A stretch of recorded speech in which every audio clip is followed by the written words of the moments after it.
আজ আমরা দেখব হচ্ছে ভেক্টর 2। প্রথম দিন করাইছিলাম ভেক্টর 1 পর্যন্ত। প্রথম থেকে দেখব হচ্ছে অবস্থান ভেক্টর। অবস্থান ভেক্টর কাকে বলে? অবস্থান ভেক্টর ভেক্টর 1-এ আমরা দেখছিলাম শূন্য বা নাল ভেক্টর এবং একক ভেক্টর। অবস্থান ভেক্টর হচ্ছে প্রসঙ্গ কাঠামো মূল বিন্দুর সাপেক্ষে কোনো বিন্দুর অবস্থান যে ভেক্টরের সাহায্যে নির্ণয় করা যায় তাকে অবস্থান ভেক্টর বলে। অবস্থান ভেক্টরকে অনেক সময় ব্যাসার্ধ ভেক্টরও বলে। এখন এভাবে দাগালাম, এটা এক্স অক্ষ এবং এটা ওয়াই অক্ষ। এটা প্রসঙ্গ কাঠামোর মূল বিন্দু 0 0। এই জায়গায় যদি পি বিন্দু হয়, দিলাম পি এক্স ওয়াই এর স্থানাঙ্ক, তাহলে আমরা দেখতে পাই এক্স অক্ষ বরাবর সরণ হচ্ছে এক্স এবং ওয়াই অক্ষ বরাবর দূরত্ব হচ্ছে ওয়াই, এবং এটা আর দ্বারা প্রকাশ করা হয়। কারণ অবস্থান ভেক্টরকে অনেক সময় ব্যাসার্ধ ভেক্টর বলা হয়। তাহলে প্রসঙ্গ কাঠামোর মূল বিন্দুর সাপেক্ষে কোনো বিন্দুর অবস্থান যে ভেক্টরের সাহায্যে নির্ণয় করা হয় তাকে অবস্থান ভেক্টর বলে। অবস্থান ভেক্টরকে ব্যাসার্ধ ভেক্টরও বলে। তাহলে আমরা জানি অবস্থান ভেক্টরকে ব্যাসার্ধ ভেক্টরও বলে। ব্যাসার্ধ ভেক্টর ও বলে। তাহলে আমরা দেখলাম অবস্থান ভেক্টর এবং ব্যাসার্ধ ভেক্টর সেম জিনিস। মূল বিন্দু হতে কোনো বিন্দুর অবস্থান ব্যাসার্ধ ভেক্টর বলে এবং একে আর দ্বারা সূচিত করা হয়। আমরা দেখলাম মূল বিন্দু থেকে 0 0 বিন্দু থেকে এই পর্যন্ত অবস্থান ভেক্টরকে ব্যাসার্ধ ভেক্টর বলে এবং ব্যাসার্ধ ভেক্টরকে আমরা জানি আর দ্বারা সূচিত করা হয়, কারণ রেডিয়াস মানে হচ্ছে ব্যাসার্ধ। রেডিয়াস মানে হচ্ছে ব্যাসার্ধ। তো অবস্থান ভেক্টরের আমরা যদি কয়েকটা অঙ্ক দেখি ম্যাথমেটিক্স, এরকম যদি দেখি আমরা, কোশ্চিন 1, পি ও কিউ বিন্দুর স্থানাঙ্ক। পি বিন্দুর স্থানাঙ্ক এখানে দেওয়া আছে, এই আর কি, এটা হচ্ছে পি বিন্দু। পি বিন্দুর স্থানাঙ্ক দেওয়া আছে -3, 4, 5 এবং কিউ বিন্দুর স্থানাঙ্ক বলা আছে 3, -2, 4 হলে স্থানাঙ্কের সাহায্যে পি কিউ ভেক্টরকে প্রকাশ করতে হবে। প্রশ্ন হচ্ছে স্থানাঙ্কের সাহায্যে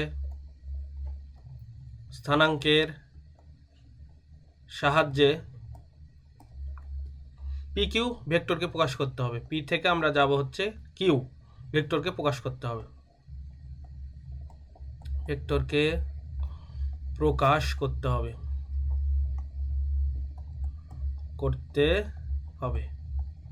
আচ্ছা, তাহলে এখানে দেখলাম পি বিন্দুর স্থানাঙ্ক, এটা 3 ডাইমেনশন, কারণ এখানে এক্স অক্ষ আছে, ওয়াই অক্ষ আছে এবং জেড অক্ষ আছে। তাহলে পি বিন্দুর অবস্থান ভেক্টর যদি হয় r1 দ্বারা সূচিত করা হয়, অবস্থান ভেক্টরকে আমরা জানি ব্যাসার্ধ ভেক্টরও বলা হয়। r1 দ্বারা সূচিত করা হলে -3 আছে, এটা এক্স অক্ষ বরাবর উপাংশ -3, তাই আই ক্যাপ দেব, এবং 4 হচ্ছে ওয়াই ক্যাপ বরাবর উপাংশ, মানে ওয়াই অক্ষ বরাবর উপাংশ, তাই জে ক্যাপ দেবো, একক ভেক্টর ওয়াই অক্ষ বরাবর জে ক্যাপ, এবং জেড অক্ষ বরাবর আছে উপাংশ 5, তাই দেব হচ্ছে 5কে, কারণ আমরা জানি হচ্ছে জেড অক্ষ বরাবর উপাংশ কে ক্যাপ। এবং কিউ বিন্দুর অবস্থান যদি আমরা ব্যাসার্ধ ভেক্টর r2 দ্বারা ধরি, তাহলে এখানে আমরা লিখতে পারি এর অবস্থান vector 3i - 2j plus 4k। তো দেখলাম এখন আমরা হচ্ছে পি থেকে কিউ ভেক্টর আমাদের বের করতে বলেছে, কারণ আমরা জানি এটা হচ্ছে আদি বিন্দু এবং এটা হচ্ছে শেষ বিন্দু। তাহলে পি কিউ শেষ অবস্থান আমরা কি দ্বারা প্রকাশ করছি? আগে শেষ অবস্থান r2 ভেক্টর দ্বারা প্রকাশ করছি, সরি এখানে r2 হবে। তাহলে শেষ অবস্থান মাইনাস আদি অবস্থান পি কিউ এর অবস্থান ভেক্টর হবে শেষ অবস্থানের শেষ বিন্দুর ভেক্টর r2 এবং আদি অবস্থানের ভেক্টর r1। তাহলে আমরা লিখতে পারি শেষ r2 ভেক্টর কিউ অবস্থানের ভেক্টর হচ্ছে 3i ক্যাপ -2j ক্যাপ এবং প্লাস 4k, এবং মাইনাস হলে প্লাসে মাইনাসে আমরা জানি মাইনাস হলে চিহ্ন বদলে যাবে, -3i এর জায়গায় হবে +3i এবং -4j মাইনাস 5k। তাহলে এই ক্যালকুলেশন করলে আমরা পাই 6i মাইনাস 6j, কারণ এক্স অক্ষর সাথে এক্স অক্ষ এবং ওয়াই অক্ষের সাথে ওয়াই অক্ষের উপাংশ এবং জেড অক্ষের সঙ্গে জেড অক্ষের উপাংশ যোগ বিয়োগ হবে। এখানে 3i আছে, আমরা দেখছি 3i এর সাথে 3i যোগ করলে হবে 6i, মাইনাস 2j এর সাথে minus 4j minus 6j plus 4k এর সাথে মাইনাস 5k, তাহলে শুধু হবে মাইনাস 5k। এটাই হলো আমাদের হচ্ছে PQ ভেক্টরের প্রকাশ করলাম আর কি PQ। এখন যদি আমরা বলি PQ এর মান কত হবে, মান বললে আমরা যেটা লিখব, যদি বলতাম PQ ভেক্টরের মান কত হবে, উপরেরটা ছিল মান প্লাস দিক, শুধু মান বললে আমরা লিখতে পারি। এখানে আমরা দেখলাম PQ ভেক্টর ছিল এটা মান প্লাস দিক, মান প্লাস দিক। এই মান প্লাস দিক ছিল আগেরটাতে যদি দেখি তাহলে হবে 6i minus 6j minus k, তাহলে 6i minus 6j minus k, এটা মান প্লাস দিক। আর এটা শুধু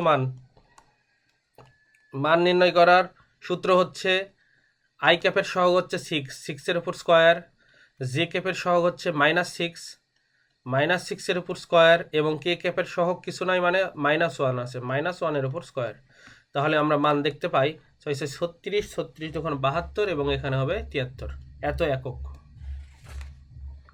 তাহলে PQ ভেক্টরকে আমরা স্থানাঙ্কের সাহায্যে PQ ভেক্টরকে প্রকাশ করলাম। এইবার যদি কোশ্চেন 2তে আমরা দেখি, কোশ্চেন 2, তাহলে কোশ্চেন 2তে আমরা যাব।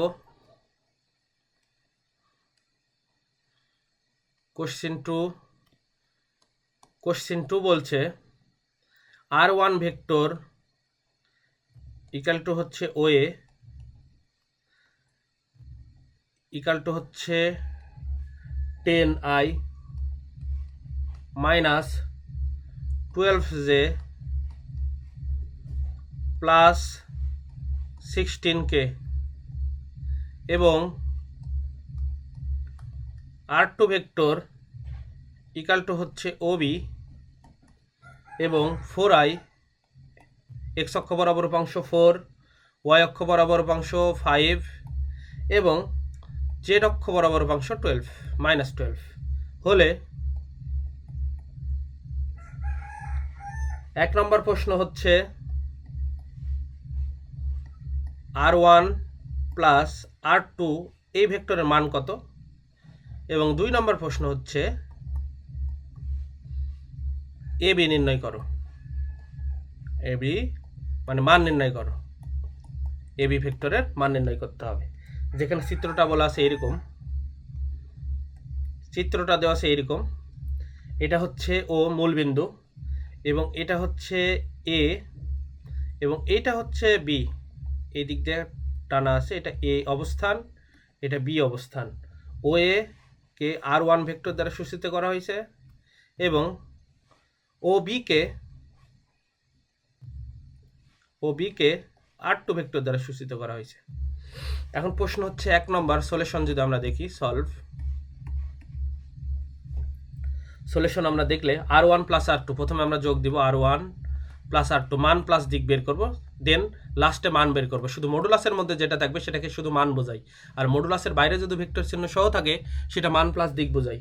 তাহলে আমরা যদি ক্যালকুলেশন করি R1 আর প্লাস, তাহলে আমরা দেখি R1 এবং R2 যোগ করলে এখানে i ক্যাপ হচ্ছে কত 4i, আর এখানে হচ্ছে 10i, তাহলে দুইটা যোগ করলে আমরা জানি হচ্ছে 14i হবে। একবারে যোগ করলাম 14i, এক্স অক্ষ বরাবর উপাংশ। এবার ওয়াই অক্ষ বরাবর উপাংশ, এখানে দেখলাম -12j এবং এখানে +5j, এই দুইটা যোগ বিয়োগ করলে হয় -7j, এবং লাস্টে আছে জেড অক্ষ বরাবর উপাংশ, এখানে আছে 16k প্লাস, এবং এখানে আছে -12k, তাহলে 16 থেকে 12 বাদ দিলে আমাদের হয় 4k। এই আমরা পেলাম মান প্লাস দিক, এটা কিন্তু মান প্লাস দিক, কিন্তু আমাদের প্রশ্নতে চাইছে শুধু মান, এটা কিন্তু মান প্লাস দিক, কিন্তু আমাদের 1 নম্বরে চাওয়া হয়েছে শুধু মান, মডুলাস দিলে সেটা মান হয়ে যায়, দিকের কোনো দরকার হয় না, R1 এবং R2। তাহলে মান আমরা জানি, মান হবে হচ্ছে 14 উপর স্কোয়ার, আই এর সহগ এর উপর স্কোয়ার, প্লাস হচ্ছে জে এর সহগ 7 এর উপর স্কোয়ার এবং কে এর সহগ 4 এর উপর স্কোয়ার। তাহলে এটা ক্যালকুলেশন করলে হয় আমাদের 16.16 একক। তোমাদের কাছে ক্যালকুলেটর আছে, দেখে নেব এটা। এবং কোশ্চেন 2তে আমরা যদি যাই, এখানে বলেছে এ থেকে বিতে, এ এবং বিতে, এ থেকে বিতে যেতে হলে ভেক্টর কত হবে, এ বি ভেক্টরের মান কত হবে সেটা নির্ণয় করতে বলেছে। এখন যদি আমরা ত্রিভুজ সূত্র ব্যবহার করি, আমরা জানি এ থেকে বিতে যাব, দুইটা পথ আছে, এ থেকে বিতে এইভাবে ক্যালকুলেশন করলাম। পরের পেজে গেলাম, এখানে চিত্রটা ছিল এইভাবে, এটা ছিল ও বিন্দু, এটা ছিল এ বিন্দু এবং এটা ছিল বি বিন্দু। এটা ছিল হচ্ছে R1, এটা ছিল R2, আর এখানে ধরলাম ডেল আর এবং দিকটা এদিকে দিলাম, তোমরা যে কোনো দিকে দিতে পারো। তাহলে ত্রিভুজ সূত্র অ্যাপ্লাই করলে আমরা ও থেকে বিতে যেতে দুইটা পথ, সরাসরি R2 এবং আর একটা আছে ও এ এ বি। তাহলে লিখতে পারি O A vector plus A B vector equal to হবে হচ্ছে ও বি ভেক্টর। তাহলে আমাদের তো দরকার A B vector. A B ভেক্টরে মান প্লাস দিক বের করার পরে তারপরে আমরা মান বের করব মডুলাস দ্বারা। এ বি দিলে আমরা পাই হচ্ছে ও বি মাইনাস ও এ। আমরা জানি অঙ্ক থেকে ও বি মানে কিন্তু ছিল হচ্ছে R2 ভেক্টর, R2 এবং ও এ ছিল R1 ভেক্টর। তাহলে অতএব আমরা দুইটা যদি বিয়োগ করি, এভাবে যদি লিখি A B vector equal to R2 মানে হচ্ছে 4i, R2 মানে ছিল হচ্ছে 4i plus 5j, 4i plus 5j এবং মাইনাস 12k। তার সঙ্গে আমরা যদি বিয়োগ দিই, R1 ভেক্টর ছিল 10i minus 12j plus 16k। তাহলে বিয়োগ দিলে প্লাসে মাইনাসে মাইনাস, মাইনাসে মাইনাসে প্লাস এবং প্লাসে মাইনাসে মাইনাস হবে। তাহলে লিখতে পারি 4i plus 5j minus 12k, প্লাসে মাইনাসে মাইনাস 10i, মাইনাসে মাইনাসে প্লাস 12j এবং প্লাসে মাইনাসে মাইনাস 16k। তাহলে আই ক্যাপের সঙ্গে আই ক্যাপ যোগ, জে ক্যাপের সঙ্গে জে ক্যাপ। তাহলে আমরা যদি কালার চেঞ্জ করি, তাহলে এখানে দেখি এই 4i এর সঙ্গে আমরা যোগ দিব হচ্ছে মাইনাস 10i। তাহলে আমাদের হয় মাইনাস 6i। এরপরে জের সঙ্গে যে যোগ করব, 12 এবং 5-এ 17 হয়, 17j এবং লাস্ট মাইনাস 12k এবং মাইনাস 16k মিলে আমাদের হয় 28k। অতএব আমাদের যেহেতু মান চাইছে, এটা হচ্ছে মান প্লাস দিক, কিন্তু আমাদের শুধু অঙ্কতে মান চাওয়া হয়েছে, মান প্লাস দিক শুধু যেহেতু মান চাওয়া হয়েছে তাই আমরা মডুলাস করবো। আমরা জানি মডুলাস করলে সেটা সেই ভেক্টরের আমরা শুধু মান পাই, এটা শুধু মান।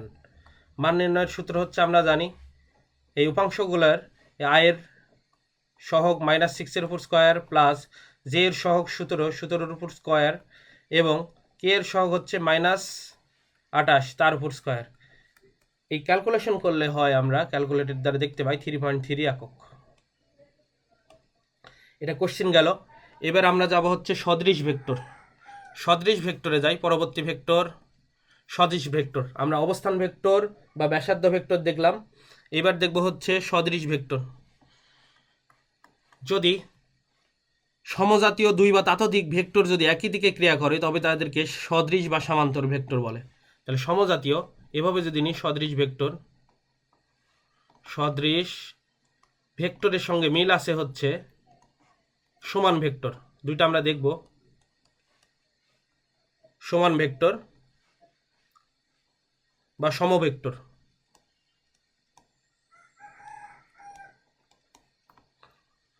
সমান ভেক্টর।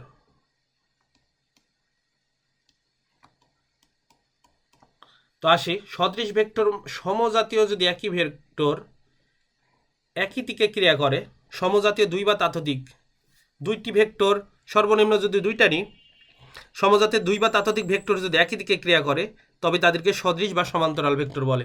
এইটা নিলাম হচ্ছে সরণ, এইদিকে সরণ, এটাও সরণ, এটাও সরণ, একই দিকে ক্রিয়া করছে, কিন্তু এটা নিলাম পশ্চিম থেকে পূর্ব দিকে, এটা সরণ দিলাম হচ্ছে 5 মিটার, এটা দিলাম 10 মিটার, এই সরণ দিলাম, এটা S1, এটা S2, এটা S3, এই সরণ দিলাম হচ্ছে 15 মিটার।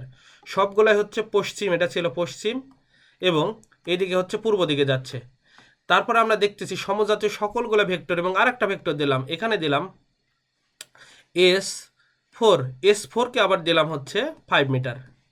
সবগুলা ভেক্টর আমরা দেখতেছি পশ্চিম থেকে কোন দিকে যাচ্ছে, পূর্ব দিকে যাচ্ছে, পশ্চিম থেকে পূর্ব দিকে যাচ্ছে, পশ্চিম থেকে পূর্ব। তাহলে সবগুলার দুই বা ততোধিক ভেক্টরের দিক যদি একই দিকে হয় বা একই দিকে ক্রিয়া করে, তবে তাদেরকে সদিশ বা সমান্তরাল ভেক্টর বলে। এখন সদৃশ ভেক্টরের সাথে সমান ভেক্টরের একটা বা সমভেক্টরের একটা সম্পর্ক আছে। সদিশ ভেক্টরের যে দুইটার মান সমান হবে এবং দিক একই দিকে হবে, আমরা জানি সদিশ ভেক্টরের সবগুলোর দিক একই দিকে হয়, কিন্তু মান সমান না হলেও হবে। কিন্তু সমান ভেক্টর সেটাই হবে যে সদিশ ভেক্টরগুলোর মান সমান, তাকে বলা হয় সমান ভেক্টর। যেমন আমি সিম্পলে বোঝাই, S1 পশ্চিম থেকে পূর্ব দিকে গেছে, এটা 5 মিটার গেছে, এবং S4ও কিন্তু একই দিকে গেছে, পশ্চিম থেকে পূর্ব দিকে। তো S1 এবং S4কে সদৃশ ভেক্টরও বলতে পারি, এবং সাথে এই সদৃশ ভেক্টরটা সমান ভেক্টর হয়ে গেছে। তাহলে আমরা বলবো, তাহলে সদৃশ ভেক্টর সমজাতীয় সদৃশ ভেক্টর থেকে আমরা সমান ভেক্টর পেলাম। দুইটি ভেক্টর সমজাতীয় ভেক্টরের মান ও দিক একই দিকে হলে তাদেরকে সমভেক্টর বলে। তাহলে এখানে নিলাম, দেখো দুইটা ভেক্টর, এটা নিলাম S1, এটা 5 মিটার গেছে, কোন দিকে গেছে, এটা পশ্চিম থেকে পূর্ব দিকে গেছে।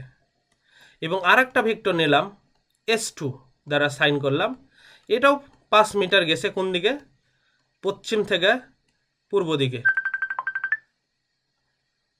অতএব আমরা বলতে পারি S1 এবং S2 ভেক্টর, আমরা যদি একটা ভেক্টর চিহ্ন দিই, অতএব S1 ভেক্টর এবং S2 ভেক্টর সমান ভেক্টর, এইভাবে চিহ্নিত করতে পারি। তাহলে আমরা দেখলাম সদৃশ ভেক্টর মানে হচ্ছে যদি দুই বা ততোধিক ভেক্টর একই দিকে ক্রিয়াশীল হয়, একই দিকে যদি ক্রিয়া করে, যদি মান সমান নাও হয়, তাদেরকে বলা হয় সদৃশ ভেক্টর। এবং যেই সদৃশ ভেক্টর একই দিকে, তাহলে সমান ভেক্টর কাকে বলে, একই দিকে ক্রিয়া করবে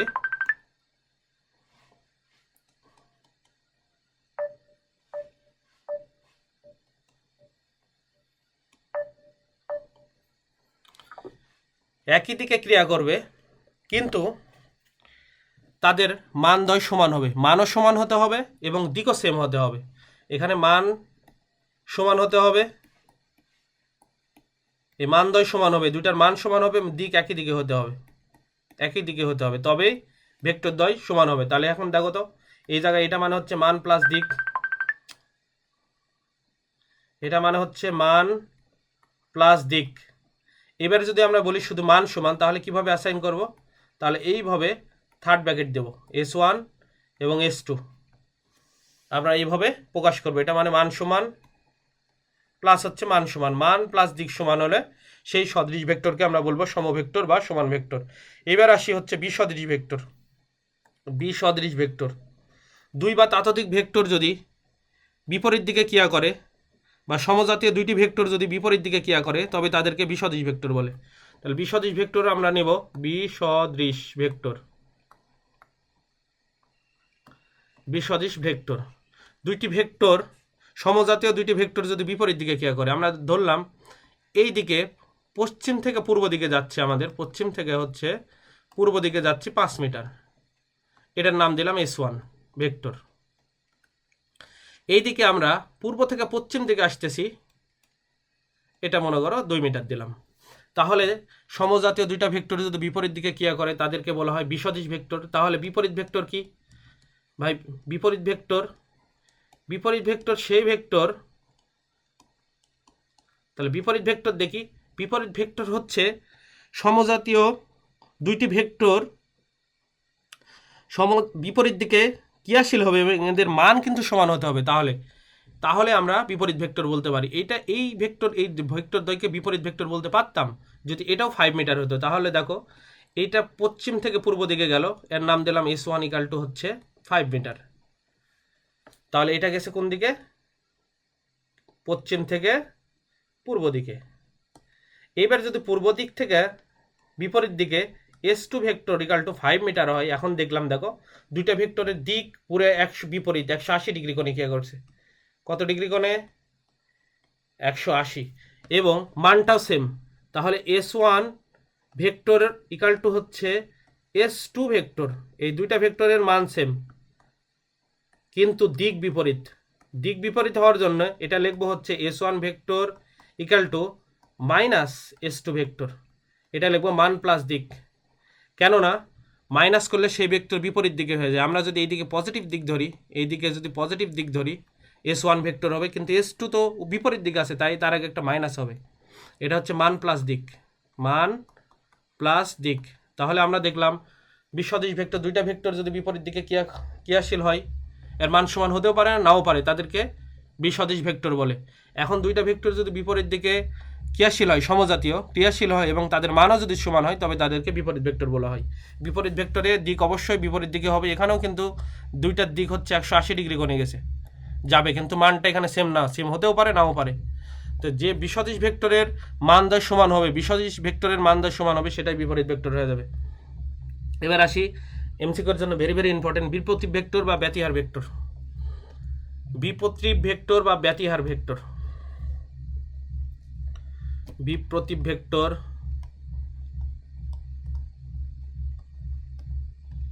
বা ব্যতিহার ভেক্টর।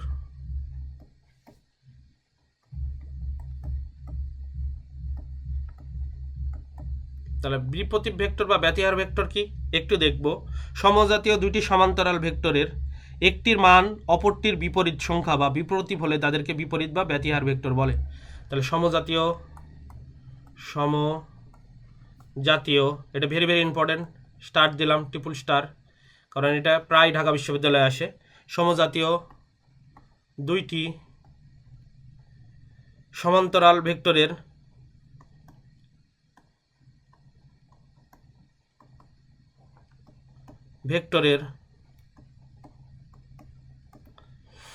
একটির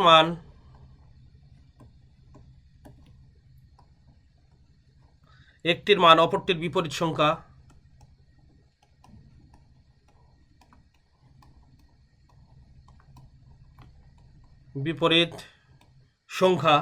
বা বিপ্রতীপ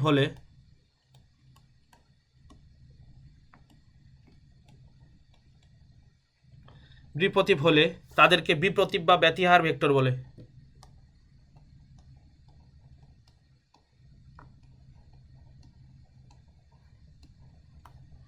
বা ব্যতিহার ভেক্টর বলে।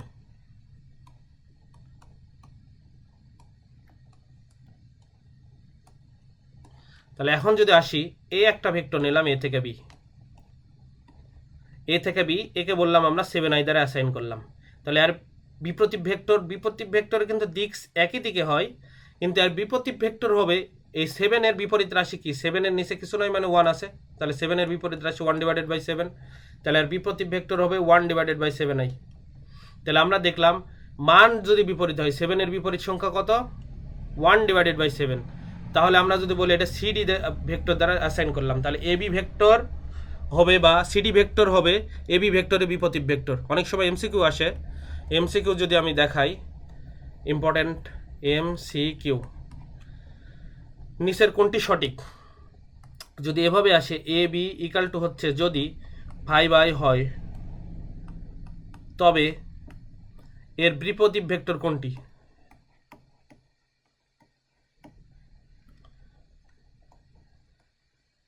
ভেক্টর কোনটি? এ নম্বর অপশান 5/2i, বি নম্বর অপশান 1/7i, সি নম্বর অপশান √5i এবং ডি নম্বর অপশান হবে 1/5i।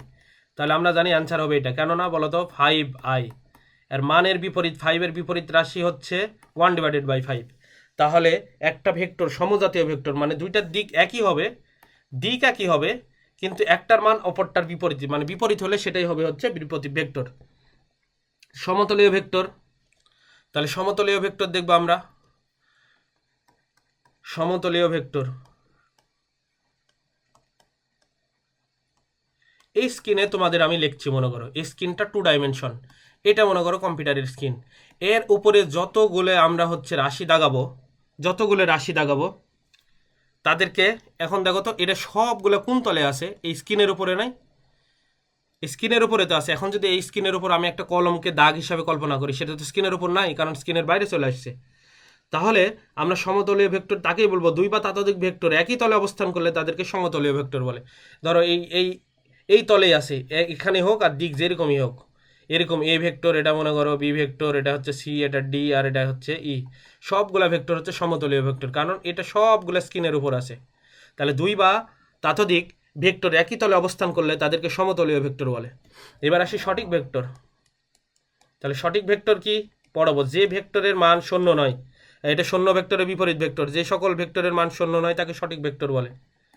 যে সকল ভেক্টরের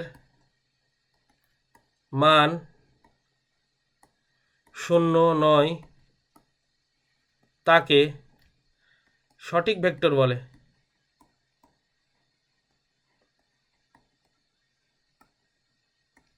যে সকল ভেক্টরের মান শূন্য নয় তাকে সঠিক ভেক্টর বলে। অবশ্যই সঠিক ভেক্টর হলে একটা মান থাকবে। যেমন এ বি ভেক্টরকে যদি আমি 6i দ্বারা সূচিত করি, তাহলে এই ভেক্টরের মান কি হবে? এটা মান প্লাস দিক, তাহলে মান হবে এ বি, তাহলে আই অক্ষের সহগ কি আছে? 6, 6-এর উপর স্কোয়ার দিলাম, তাহলে হচ্ছে 6 একক। তাহলে এটা একটা সঠিক ভেক্টর, কারণ এই ভেক্টরের মান হচ্ছে 6। এরপর আসি স্বাধীন ভেক্টর। স্বাধীন ভেক্টর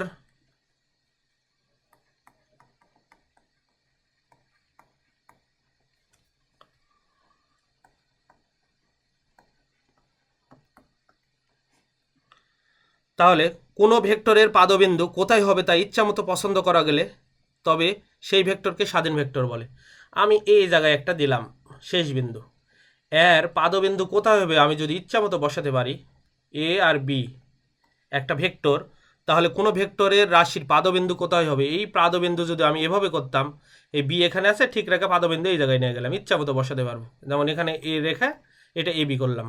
তাহলে কোনো ভেক্টরের পাদবিন্দু কোথায় হবে সেটা যদি আমি ইচ্ছামতো বসাতে পারি, এই বি শেষ বিন্দু ঠিক থাকবে, সেটাই হবে হচ্ছে স্বাধীন ভেক্টর।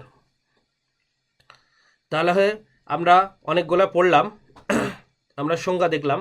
তো বিগত সালের কিছু প্রশ্ন দেখি। সেটা হচ্ছে মেডিকেলের প্রশ্ন দেখবো আমরা। মেডিকেল 17-18 সেশনে আসছে, একটা মেডিকেলের প্রশ্ন দেখি এমসিকিউ। মেডিকেল 17-18 সেশনে প্রশ্ন হচ্ছে, নিচের কোন ভেক্টরের দিক নির্দিষ্ট নয়? নিচের কোন ভেক্টরের দিক নির্দিষ্ট নয়?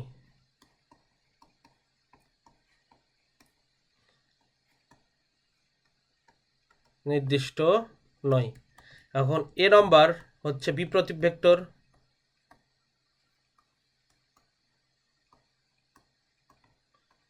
বি নম্বর শূন্য ভেক্টর,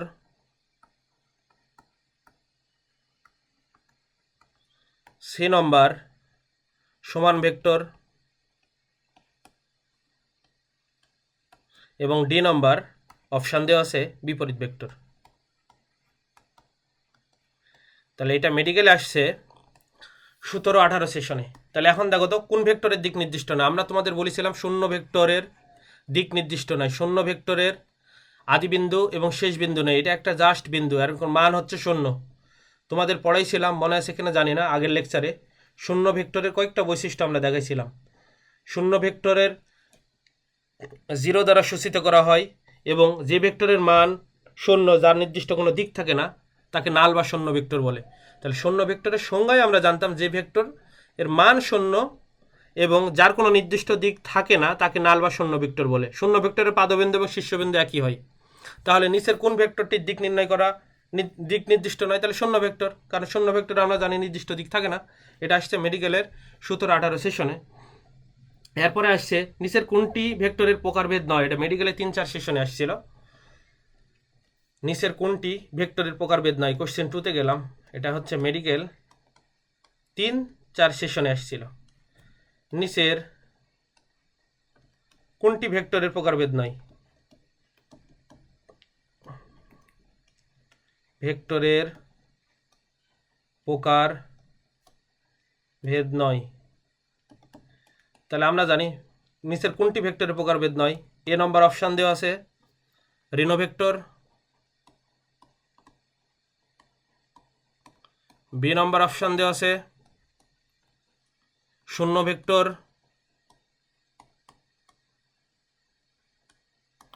সি নম্বর অপশান দেওয়া আছে সমতলীয় ভেক্টর,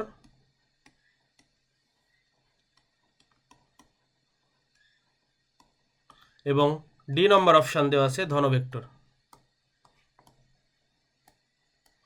ভাই ঋণ ভেক্টর মানে আমরা জানি বিপরীত ভেক্টর। তাহলে ঋণ ভেক্টর আমরা কিভাবে অ্যাসাইন করতে পারি? বিপরীত ভেক্টরের অপর নামই হচ্ছে ঋণ ভেক্টর। কি বলে বিপরীত ভেক্টর পড়ালাম? বিপরীত ভেক্টরের অপর নাম হচ্ছে ঋণ ভেক্টর। ঋণ ভেক্টর কি? দুইটা ভেক্টর বিপরীত দিকে ক্রিয়া করবে এবং এদের মান সমান হবে। এটা যদি হয় 5 মিটার, এটাও হবে 5 মিটার সরণ। এটা যাবে পশ্চিম থেকে পূর্ব দিকে, এটা ধরলাম পূর্ব দিক থেকে পশ্চিম দিকে আসছে। তাহলে আমরা জানি ধন ভেক্টর মানে ঋণ ভেক্টর বা বিপরীত ভেক্টর সেম জিনিস, এটা আমরা পড়ালাম। শূন্য ভেক্টর যে ভেক্টরের মান শূন্য, যার কোনো নির্দিষ্ট দিক নাই, আদিবিন্দু এবং শেষ বিন্দু নির্দিষ্ট না, সেটাই শূন্য ভেক্টর, এটাও পড়াইছি। সমতলীয় ভেক্টর যদি কতকগুলো ভেক্টর একই সমতলে থাকে বা একই সমতলে ক্রিয়া করে তাকে সমতলীয় ভেক্টর বলে। তাহলে আমরা দেখলাম তোমাদের কিন্তু আমি একটা জিনিস পড়াইনি, এই ধন ভেক্টর বলে কোনো ভেক্টর নাই, ধন ভেক্টর বলে কোনো ভেক্টর নাই। তাহলে আমরা এখানে অপশান যদি নিচের কোনটি ভেক্টরের প্রকারভেদ নাই, তাহলে অ্যান্সার হবে হচ্ছে ধন ভেক্টর। এই ধন ভেক্টর বলে কোনো ভেক্টর নাই। এরপরে আমরা যদি ডেন্টালের প্রশ্ন দেখি, ডেন্টালের প্রশ্ন হচ্ছে 17-18 সালে আসছে কোশ্চিন 3 ডেন্টালে, ডিএটি ডেন্টালে আসছে 17-18 সেশনে।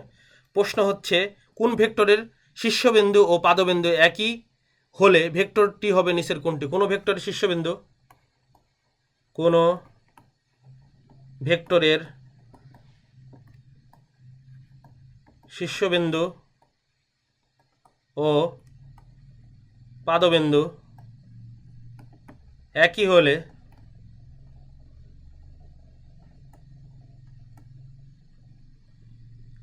ভেক্টরটি হবে নিচের কোনটি?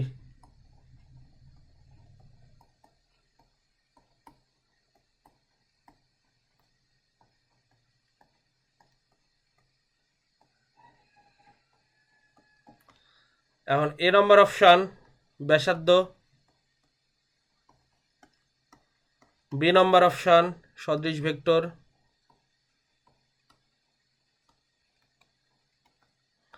সি নম্বর অপশান নাল ভেক্টর, এবং ডি নম্বর অপশান হচ্ছে সমরেখা ভেক্টর। যেটা আসছিল আমাদের ডেন্টালে 17-18 সেশনে। তো নিচের কোন ভেক্টরের শীর্ষবিন্দু এবং পাদবিন্দু একই হলে ভেক্টরটি হবে? আমরা তোমাদের বারবার পড়ালাম ভাই নাল ভেক্টর, কারণ নাল ভেক্টর যে ভেক্টরের মান শূন্য, এটা সূচিত করা হয় জিরোর উপর ভেক্টর চিহ্ন দ্বারা, এবং এর দেখো তো শীর্ষবিন্দু এবং পাদবিন্দু একই অবস্থানে থাকে। এবং নাল ভেক্টরের আরও বৈশিষ্ট্য জানি, দেখো শূন্য ভেক্টরের পাদবিন্দু এবং শীর্ষবিন্দু একই হয়, এবং একটি ভেক্টর তার সাথে বিপরীত ভেক্টর যদি যোগ করি সেখানে কিন্তু নাল ভেক্টর হয়, এর কোনো নির্দিষ্ট দিক নাই। নাল ভেক্টরকে জিরোর উপরে ভেক্টর চিহ্ন দ্বারা সূচিত করা হয় এবং এর কোনো নির্দিষ্ট কি নাই, দিক নাই, কোনো নির্দিষ্ট দিক নাই। এর আরও বলে দিচ্ছে এর কোনো নির্দিষ্ট দিক নাই, নির্দিষ্ট দিক নাই, এবং সেই সাথে এর শীর্ষবিন্দু এবং পাদবিন্দু একই জায়গায় অবস্থান করে, এটা মনে রাখতে হবে আমাদের। তাহলে অ্যান্সার হবে নাল ভেক্টর। তাহলে আমরা যাই ভেক্টর যোগের সূত্রসমূহ। এখন দেখব হচ্ছে ভেক্টর যোগের সূত্রসমূহ। ভেক্টর যোগের সূত্রসমূহ 5টা। তাহলে হেডিং দিলাম হচ্ছে ভেক্টর যোগের সূত্রসমূহ। তাহলে ভেক্টর যোগের সূত্রসমূহ কয়টা? 5টি। মনে রাখতে হবে ভেক্টর যোগের সূত্রসমূহ হচ্ছে 5টি। 1 নম্বর সাধারণ সূত্র বা জেনারেল ল,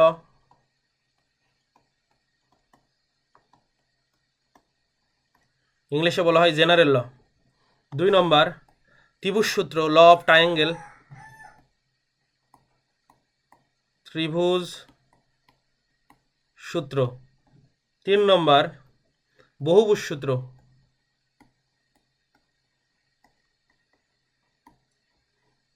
4 নম্বর সামান্তরিক সূত্র।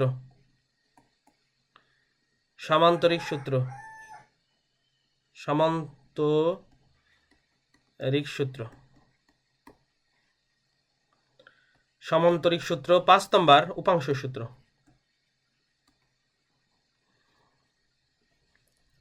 Law of component. তো মনে রাখবো কিভাবে? ভেক্টর যোগের সূত্র সমূহ 5টি। মনে রাখার জন্য আমি একটু শর্টকাট টেকনিক বলি। তৃষা বহু সময় উপাসনালয় যোগ দেয়। তাহলে তৃষা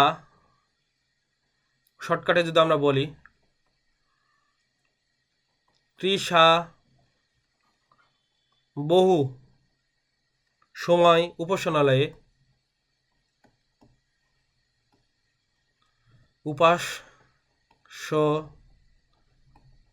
উপাসনায় তৃষা বহু সময় উপাসনায় যোগ দেয়। এটা মনে রাখতেই হবে, যোগ দেয়।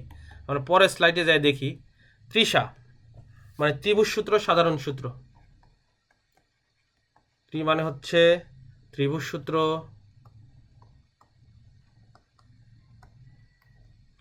দ্বন্দ্বের সাথে সাধারণ সূত্র,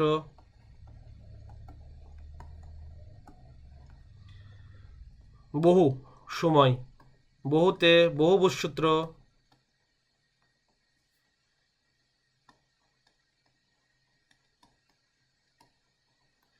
বহু সময়, সময়তে সামান্তরিক সূত্র,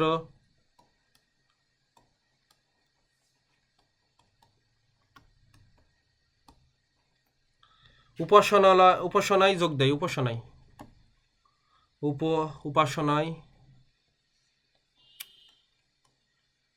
উপাসনায় উপাংশের সূত্র,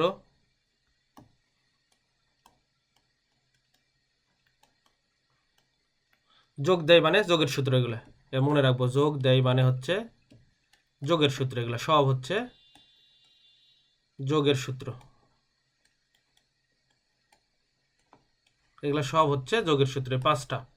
এভাবে মনে রাখবো। তৃষা বহু সময় উপাসনায় যোগ দেয়। উপাসনায় তাহলে তৃষা ত্রিভুজ সূত্র, দন্তের সাথে সাধারণ সূত্র, বতে বহুভুজ সূত্র, দন্তের সাথে সময় সূত্র, উপাসনা হলে মানে উপাংশ সূত্র, এবং যোগ দেয় মানে এগুলো সব হচ্ছে যোগের সূত্র। এভাবে আমরা মনে রাখবো। তাহলে জ্যামিতিক পদ্ধতিতে ভেক্টর যোগ 5টি সূত্রের সাহায্যে করা যায়। তাহলে জ্যামিতিক পদ্ধতিতে আমরা কি দেখলাম? ভেক্টর যোগ, এবং মনে রাখার টেকনিকও বললাম। এবার আসি সাধারণ সূত্র। সাধারণ সূত্র কি? সমজাতীয় দুইটি ভেক্টর, প্রথমটির শীর্ষ বা শেষ বিন্দু, দ্বিতীয়টির আদি বিন্দু। তাহলে সমজাতীয় দুইটি ভেক্টর এভাবে যদি নিই, এই প্রথমে ভেক্টরকে আমি তোমাদের চিহ্নিত করি, এটা এ আর এটা যদি বি ভেক্টর হয়, এভাবে চিহ্নিত করা হয় এ বি দ্বারা। একে বলা হয় পাদবিন্দু বা আদি বিন্দু বলা হয়। একে বলা হয় শীর্ষবিন্দু বা শেষ বিন্দু বা অন্তবিন্দু। তাহলে এইভাবে ভেক্টর দ্বারা সূচিত করলে প্রথমটা হবে পাদবিন্দু এবং শেষটা হবে হচ্ছে শীর্ষবিন্দু বা শেষ বিন্দু। তাহলে আমরা যদি দেখি সাধারণ সূত্র, জেনারেল ল, সাধারণ সূত্রতে কি বলেছে? সাধারণ সূত্রতে বলা আছে সমজাতীয় দুইটি ভেক্টরের প্রথমটির শীর্ষ বা শেষ বিন্দু। তাহলে সমজাতীয় একটা ভেক্টর নিলাম, প্রথমটা ভেক্টর এভাবে দাগালাম, প্রথম ভেক্টর এ থেকে বিতে গেল। তাহলে প্রথম ভেক্টরের শীর্ষ বা শেষ বিন্দু এবং দ্বিতীয় ভেক্টর আর একটা দাগালাম, এইটা দ্বিতীয় ভেক্টর, মনে করো এইটা দ্বিতীয় ভেক্টর এইভাবে গেল, দ্বিতীয় ভেক্টর সি দ্বারা সূচিত করলাম। তাহলে দেখো তো ভাই, দ্বিতীয় ভেক্টরের কি বলতো? প্রথম ভেক্টরের শীর্ষবিন্দু বা শেষ বিন্দু। আমি যদি ওইটা অন্য কালি ব্যবহার করি তাহলে আরও বুঝতে সুবিধা হবে। তাহলে এইটা আর একটা ভেক্টর, এইটা। তাহলে ভাই দেখো তো, প্রথম ভেক্টরের শেষ বিন্দু বা শীর্ষবিন্দু, দ্বিতীয় ভেক্টরের পাদবিন্দু বা দ্বিতীয় ভেক্টরের আদিবিন্দু একই বিন্দুতে স্থাপন করলে প্রথম ভেক্টরের আদিবিন্দু এবং দ্বিতীয় ভেক্টরের শীর্ষবিন্দুর মধ্যে সংযোগ রেখা, তাহলে প্রথম ভেক্টরের আদিবিন্দু এবং দ্বিতীয় ভেক্টরের শীর্ষবিন্দুর সংযোগ রেখা তাহলে ভেক্টরের লব্ধির দিক নির্দেশ করবে এবং ওই সরলরেখার দৈর্ঘ্য, এই সরলরেখার দৈর্ঘ্য এটা দিক নির্দেশ করবে এবং সরলরেখার দৈর্ঘ্য ভেক্টর দুটি লব্ধির মান নির্দেশ করবে। এটা আর দ্বারা প্রকাশ করলাম, এটা পি ধরলাম এবং এটা কিউ ধরলাম।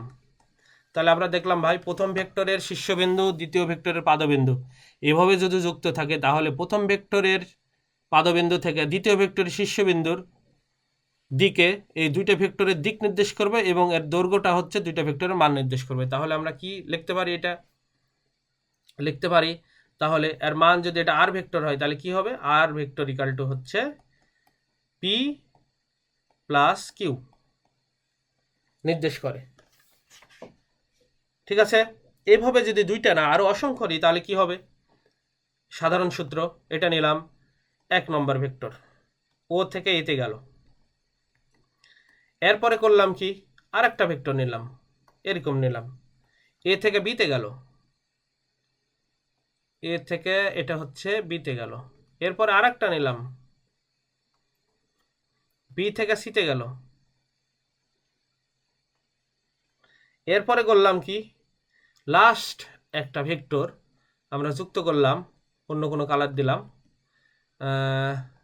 এটা, এবং এইভাবে যুক্ত করলাম, এইভাবে লাস্ট ভেক্টর এর শীর্ষবিন্দুতে যুক্ত করলাম। এটা আর দ্বারা প্রকাশ করলাম, আর এটা প্রকাশ করলাম হচ্ছে পি দ্বারা, এবং এটা প্রকাশ করলাম হচ্ছে কিউ দ্বারা, এবং এটা প্রকাশ করলাম হচ্ছে এস দ্বারা। এইভাবে যদি চলতে থাকে তাহলে কি সাধারণ ভেক্টর একটু আমরা দেখি। প্রথম ভেক্টরের কি বিন্দু? শীর্ষবিন্দু, দ্বিতীয় ভেক্টরের পাদবিন্দু, এবং দ্বিতীয় ভেক্টরের শীর্ষবিন্দু তৃতীয় ভেক্টরের পাদবিন্দু, এভাবে যুক্ত হয়ে প্রথম ভেক্টরের পাদবিন্দু এবং শেষ ভেক্টরের শীর্ষবিন্দু এই ভেক্টরকে, এই তিনটা ভেক্টরের দিক নির্দেশ করবে এবং এটা তার মান নির্দেশ করবে। তাহলে আমরা লিখতে পারি আর ইকাল টু কি হবে? আর ইকাল টু হবে হচ্ছে P vector plus Q vector plus হবে হচ্ছে এস ভেক্টর। এভাবে আমরা অ্যাসাইন করতে পারি। তাহলে এখন আমরা যদি ত্রিভুজের তিনটি বাহু বরাবর ক্রিয়াশীল হলে আমরা যদি দেখি এইভাবে যেই বিন্দু থেকে যাত্রা শুরু করেছিলাম সেই বিন্দুতে ফিরে আসলে কত হবে এর মান? তাহলে P plus Q plus S. তাহলে আমরা দেখতে পাচ্ছি এই জায়গায় যদি মাইনাস আর নিই তাহলে এর মান হবে হচ্ছে 0। তো এটা হচ্ছে আমাদের সাধারণ সূত্র। এখন প্রশ্ন হচ্ছে ত্রিভুজ সূত্র কাকে বলে? সাধারণ সূত্রতে কিন্তু ত্রিভুজের কোনো নাম উল্লেখ ছিল না, তাহলে ত্রিভুজ সূত্র আমরা কিভাবে লিখব? ত্রিভুজ সূত্র হলে অবশ্যই ত্রিভুজ হতে হবে। তাহলে কিভাবে আমরা অ্যাসাইন করব? কোনো ত্রিভুজের দুইটি সন্নিহিত বাহু বরাবর যথাক্রমে দুইটি ভেক্টর ক্রিয়াশীল হলে ত্রিভুজের তৃতীয় বাহু বিপরীত ক্রমে ভেক্টর দুটি লব্ধি নির্দেশ করে। তাহলে একটা ত্রিভুজ আমরা দাগালাম, এটা একটা ত্রিভুজ, কোনো ত্রিভুজের দুটি সন্নিহিত বাহু মানে যে বাহুটা দুটো পাশাপাশি থাকে, এভাবে অ্যাসাইন করলাম। এখান থেকে এ থেকে বিতে গেলাম, বি থেকে সিতে গেলাম, এটা আর দ্বারা সূচিত করলাম এবং এটা পি দ্বারা সূচিত করলাম এবং এটা কিউ দ্বারা সূচিত করলাম। তাহলে কোনো ত্রিভুজের দুটি সন্নিহিত বাহু দ্বারা যদি একই ক্রমে দুইটা ভেক্টর ক্রিয়াশীল হলে তাহলে ত্রিভুজের তৃতীয় বাহুটি বিপরীত ক্রমে ভেক্টর দুটি লব্ধি নির্দেশ করবে। তাহলে দেখো তো একই ক্রমে না, এই দুটা কোন দিকে আসছে বলো তো? এই দুটো আসছে হচ্ছে অ্যান্টি ক্লকওয়াইজ, আর এটা কোনটা গেছে বলো তো? ক্লকওয়াইজ। তাহলে বিপরীত ক্রমে লব্ধি নির্দেশ করে। তাহলে আমরা কি লিখতে পারি এখানে? A B vector plus BC vector equal to লিখতে পারি এ থেকে সিতে যাব, তাহলে সরাসরি লিখতে পারি আর একটা পথ হচ্ছে এ থেকে সি। তাহলে আর যদি মান বসাই আমরা কি দেখতে পাই? এ বি আর একটু ভাবে লিখলে এ বি প্লাস বিসি। আমরা জানি কোনো ভেক্টরকে বিপরীত করতে হলে এর পাদবিন্দু এভাবে লেখা যায়, এ সি যদি এরকম হয় এটা হবে সি যদি সামনে আসে এবং এ যদি পরে যায়, এর সমান সমান করতে হলে একটা মাইনাস দিতে হবে সামনে। তাহলে এ সি যদি এভাবে থাকে তারা আমরা লিখতে পারি এইভাবে, এর আগে একটা মাইনাস দিলাম সি এ, কারণ দিক বিপরীত করলে তার আগে একটা ভেক্টরের নিয়ম হচ্ছে মাইনাস চিহ্ন আসবে, এটা দিকের বিপরীত, কারণ আমরা বিপরীত করছি, মানে আদি বিন্দুটা শেষ বিন্দুতে নিয়ে গেছি, শেষ বিন্দুটা আদি বিন্দুতে নিয়ে আসছি। তাহলে আমরা দেখতে পাই A B plus BC plus CA equal to কী হয় 0। এই বিষয়টা আমরা লক্ষ্য করেছি ত্রিভুজের দুইটা সন্নিহিত বাহু, যেমন আমরা কি করছি এখানে এ বি বিসি সি এ যেখান থেকে শুরু করেছিলাম সমস্ত জায়গা ঘুরে এসে আবার ওই জায়গায় আসছি, তার মানে হচ্ছে কি হবে বলতো, এদের লব্ধি 0 হবে, মানে সরণটা 0 হবে। তাহলে এখান থেকে আমরা এই লাইন থেকে আবার লিখতে পারি এবি মানে আমরা কি জানি, এই লাইন থেকে লিখতে পারি এবি মানে হচ্ছে পি ভেক্টর, আর বিসি মানে হচ্ছে কিউ ভেক্টর, আর এসি মানে হচ্ছে আর ভেক্টর। তাহলে এই সাধারণ সূত্র যেটা ছিল সেখানে কিন্তু ত্রিভুজ বলা ছিল না, কিন্তু ত্রিভুজ সূত্র হলে বলতে হবে কোনো ত্রিভুজের দুইটি সন্নিহিত বাহু দ্বারা একই ক্রমে যদি দুইটা ভেক্টরকে নির্দেশ করে তাহলে বিপরীত ক্রমে তৃতীয় বাহু দ্বারা ওই ভেক্টর দ্বয়ের লব্ধির মান এবং দিক নির্দেশ করে, এটাই হচ্ছে ত্রিভুজ সূত্র।